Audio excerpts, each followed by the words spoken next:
All right, boys, we're going to go in raw here, and we're unscripted and confused, like normal.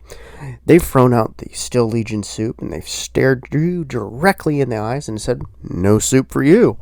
Paint the models that we've given you somewhat yellowy. Deal with it. You get nothing. And it all ties back to the dreaded policy, the way we do things, the fallout from Chapter House. Now, I know that sounds a little aggressive, and it might not sound exactly nice, but this is a understandable outcome with a company. A company wants to control its IP, it wants to dictate what products there are, and for many of them, they're run by marketing people who have about as much fun, joy, and excitement and light and brilliance in their soul as a doorknob left at the bottom of a well for 50 years. The point I'm making is this, is that Games Workshop, after losing the Chapter House lawsuit, decided no model, no rules. And that was simply because they lost on a number of bits of the case where they couldn't prove injury because they didn't have a model produced. So they said no. But this did have a knock-on effect. It trained the community ever so slowly to become more dependent on Games Workshop producing a model. Games Workshop saying what was and what wasn't. And if something wasn't shown, it wasn't a call to arms for people to go, all right, lads, we'll do it ourselves. It was they destroyed that. And it's an understandable situation why the community finds itself in the way it does, where old heads and even new heads that think that the older stuff's cool and want to see those things. They want to feel the history in their hands. Go, well, we've been robbed. Why aren't we getting it? You've simply shuffled them off to the side and painted a Krieger in a not really even a mustardy yellow. You're telling us to do this now after years of going, nope, that's not how it's done. You train the community to be dependent on your releases, and now, well, when it's inconvenient, you don't want to do that. You just thought they would accept it wholesale, and the problem is many, many, many people will. They won't blink an eye because they're trained to accept this.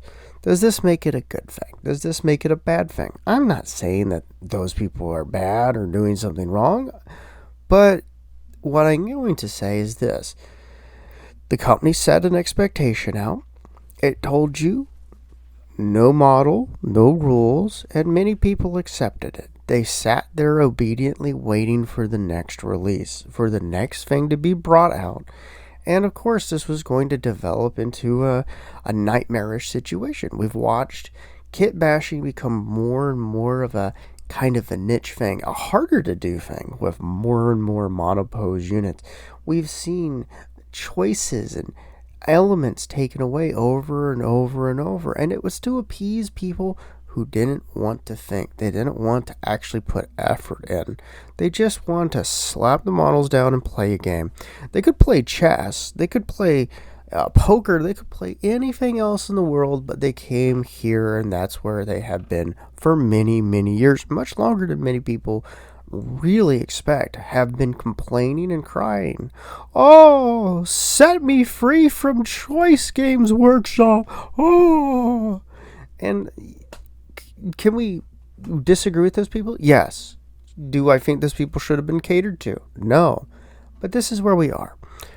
Those folks cried out for choices and options and things to be removed, and Games Workshop conveniently found that it worked very well with no model, no rules. And for years and years, they rode together up until the point where people said, hey, do we get Still Legion models? And Games Workshop said, well, why don't you just paint a Krieg guy that color? And then looked in bewilderment as, well, the inevitable and obvious backlash has occurred, but it won't be big enough, and it won't be painful enough. And the thing is this. I've long had the opinion that how franchises die is that they don't just suddenly collapse. It's over time.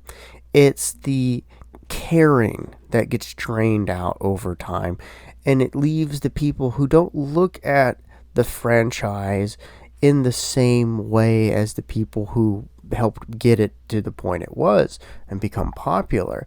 They look at it as a thing that they're doing because it's popular, that their friends might be doing, or it gets them attention and therefore generates them some kind of profit, be it social or otherwise.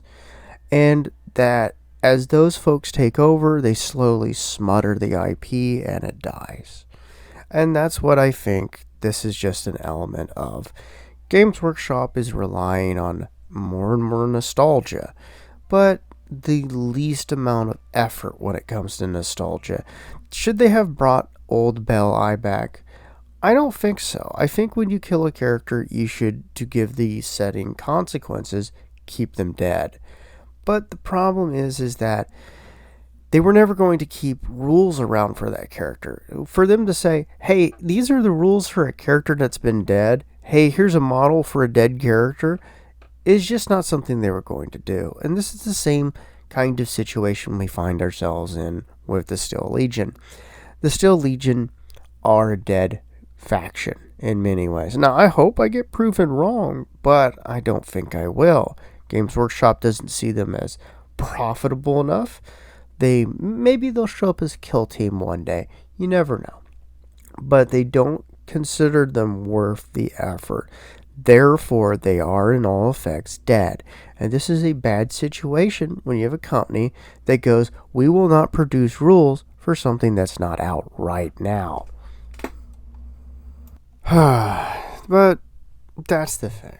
At the end of the day, we find ourselves in a situation where folks are more and more accepting of what's happened and have been conditioned in many ways to accept it. And Games Workshop has leaned into it. And now they are bewildered and confused as they look around and go, why are people angry? This is how we've done things forever. And we're just telling them to do this. Isn't that acceptable? We used to do it, and that's the whole thing. You used to do it. You don't do it now. People aren't conditioned to get up and do it themselves. They're conditioned to wait for Games Workshop to get up and do it and then sell it to them. The thing is, at the end of the day, look, do what makes you happy. Don't let some random guy on the internet tell you what to be happy and how to be happy. Now, I'll tell you if I think something you're doing is unhealthy or any of that. I'll be honest with my opinion, but I'm not going to be able to sway you one way or another. And the vast majority of people, especially newer players, don't care about this.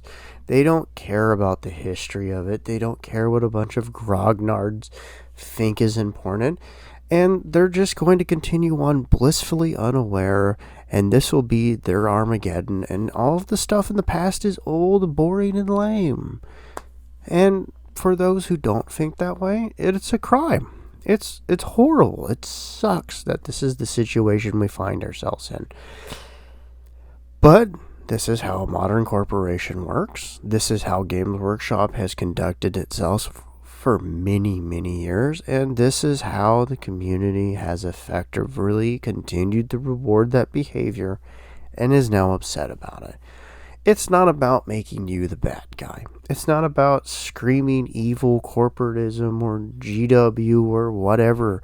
It's about just pointing out that the real problem here is not the fact that Games Workshop didn't produce a Steel Legion box or a refresh or Imperial Guard edition or whatever to them.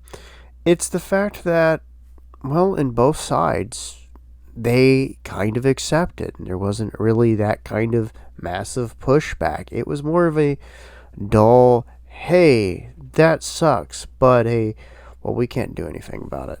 And that's in a lot of ways how it is. So, no, I'm not villainizing anyone. I'm not telling anyone they're bad or wrong for what they do. I'm just saying, at the end of the day, it is Games Workshop's fault and the community's fault. And, well, maybe that'll change in the future. That'd be good, but I don't think it will. And that's not me trying to be doomsayer. That's just me saying the path has been set. they are now going to continue on that path, and if they make small positive changes, thumbs up. If they continue doing the things that they're doing, they will continue narrowing their audience, and like many IPs, it will slowly wither away and vanish and become Flash Gordon. Maybe in the future, when I'm long dead, it'll rise up again once the fall inevitably comes, which claims all IPs and all things that we build.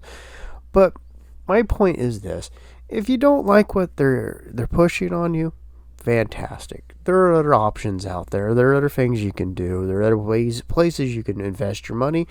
And I always would say this: there's older editions you can play. There are other rule sets you can play. And I encourage you to do that. But also, politely, and I do mean politely, let them know how you feel about this. Let them know how you feel about the company's policy. Because ultimately, the only thing that will ever change them is the customer, not the consumer.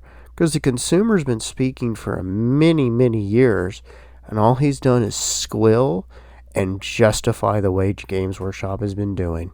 So, if anything I've said has been helpful, let me know in the comments. Share your thoughts. Do you think that I'm onto something, or I'm just crazy, or hey, you having a great day? Whatever. But at the end of the day, thank you for watching. I hope you have a wonderful day. And if you never watch another one of my videos, I hope you have a wonderful life. Until then, bye-bye.